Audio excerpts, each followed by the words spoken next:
Now, in the last lesson, we looked at how we can give our elements a relative position. So that's a position that's relative to where the element would have been had we followed the natural HTML flow. So for example, in this case, by making the image 30 pixels from the right relative to its previous position, then we're basically saying that there should be a right margin between the image and where it used to be in the value of 30 pixels. Now, I want to talk about a different way of positioning, which is using the absolute position. So in this case, I've got an image that's inside a div. So the div is colored red and it has a relative position. Now, our image is nested inside that div and I've given it an absolute position. Now, if I change the right coordinate property to 30 pixels, it's not going to shift left by 30 pixels. No, in fact, it's going to shift to the right of the screen. And this is because with absolute positioning, we are positioning the element, so in this case, the image element, relative to its parent.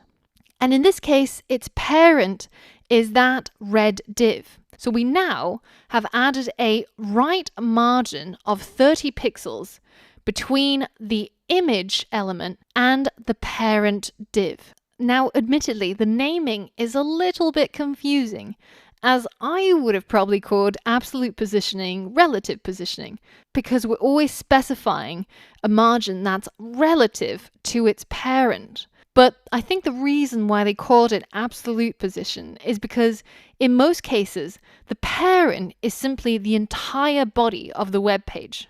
So the position, when you're using absolute positioning, looks like you're giving it a margin relative to the entire page, which looks like you're changing the absolute position of it.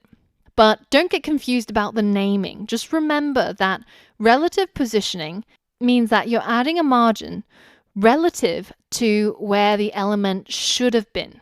But absolute position means that you're adding a margin to its parent element. So in this case, we've still got our three divs inside a parent element, that's the body element. Now let's get rid of our display and our position for all of our divs, so that we now have three squares that are stacked vertically on top of each other, which are all block elements, so they are resting on different lines. Now, if I set the position of my first red square to absolute,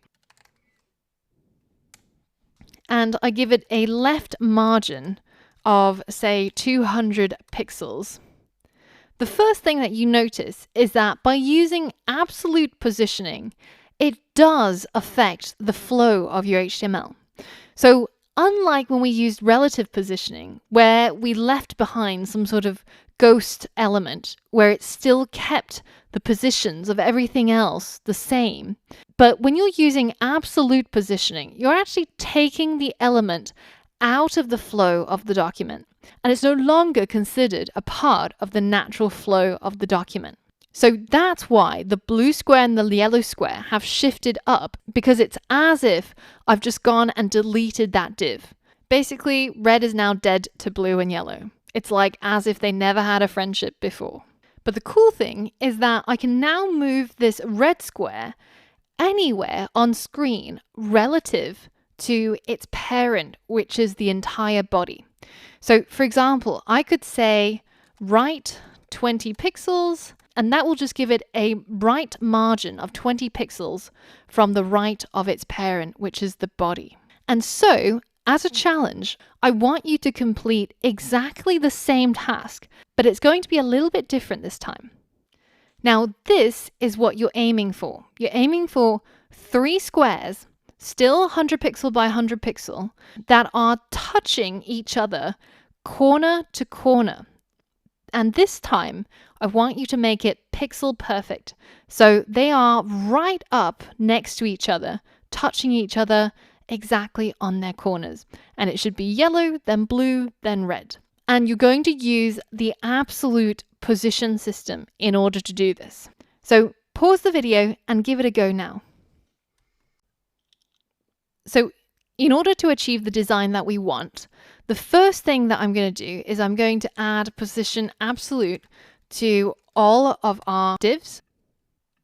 Now, the yellow is almost exactly where it's meant to be, apart from one slight problem. And this was a bit of a trick question in there to see if you remembered what we did before. You can see that we're trying to get the yellow to touch with the left and the top edge. Now, I appreciate it's a little bit difficult to see because of how bright that yellow is. But if you look carefully, you can see that there's definitely a margin there between the yellow and the edge of the screen. And the reason for that is because, remember, everything is nested inside our HTML body, and our browser has default CSS rules for the body, and we have to get rid of those if we want to have no margin. So let's first target the body and set the margin to be 0 around all 4 sides so that our yellow square can touch the edge. And that makes our maths a little bit easier when we're trying to figure out how to get the squares touching corner to corner. So we've got a yellow in the right position. The next thing is the blue. So if we're positioning the blue square relative to the parent, which is the body, then all we need to do is give it a left margin of 100 pixels and a top margin of 100 pixels. And now blue is touching yellow corner to corner. And finally, we can go to our red and we can change its top margin to 200 pixels and its left margin to 200 pixels. And we are now pixel perfect with our solution. And we've created the design that we wanted. So how did that go? You would have noticed that it's a lot easier moving things around using absolute positioning when you're just thinking about it being relative to the body. And in this case, if you wanted your squares to be touching each other, pixel perfect, with no space between them, then it's very, very easy to do. Because in this case, all 3 elements are positioning themselves relative to the same thing, which is the body of the web page, and not to different things like where they used to be. And this is usually a much easier way for people to think about layout. Although in most cases, you will find yourself using maybe a combination of both, especially when you want to keep the other elements on screen still in the same flow as what it used to be before you started positioning one element. So they're both really, really useful, and you'll see both of them really commonly across website CSS. Now, one thing to remember is that the parent doesn't always have to be the body. It can also be the closest parent that has a relative layout.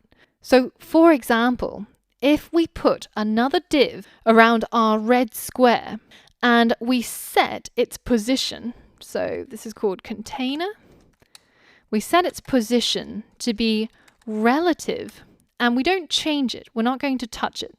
But this sets up this container to be a perfect parent for our absolute positioning. So let's give it a width of, say, 300 pixels, height of 300 pixels, and let's give it a background color of gray. Now you can see this container.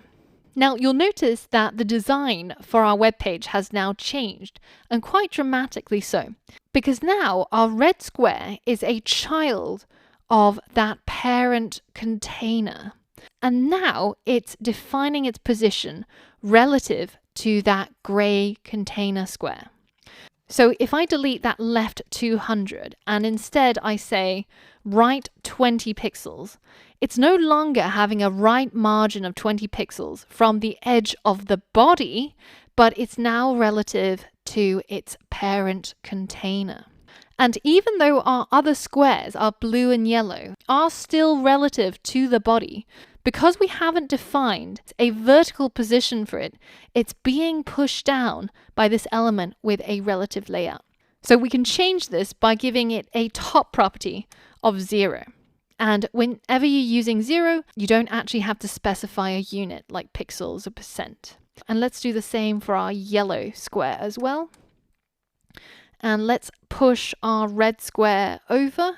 And let's push our red square over so that it is right 0. And you can see that we've got exactly the same layout, but this time because red is nested in a container, we're using completely different code. And the beauty of this is that you can use containers to fine-tune the position of your elements on screen by using a combination of absolute and relative positioning. Now, the last thing I want to show you before we finish our section on positioning is I want to show you that last value, which is the fixed position. So for example, if I change the yellow's position from absolute to fixed, and I say that it is fixed to the top, then if I scroll through the web page, it will stay in its current position. Now, I can show you this if I create some H1s in here, just to give ourselves a bit more space so that we can actually scroll through our website. So I'm just going to copy and paste a whole bunch of these. So we've now got a whole bunch of H1s and we can scroll through our web page. And you'll notice that the yellow div stays exactly where it is, fixed in its position relative to the body of the website. And it doesn't move despite all my scrolling. So this is really useful if you have a nav bar that you want to be fixed so that it follows the user as they scroll through your website. Or sometimes you might have a sidebar that will stay fixed, and this is how you would do it. So that's all I wanted to cover for the CSS position property. In the next lesson, we're going to look at how we can further improve our website by using what we've just learned.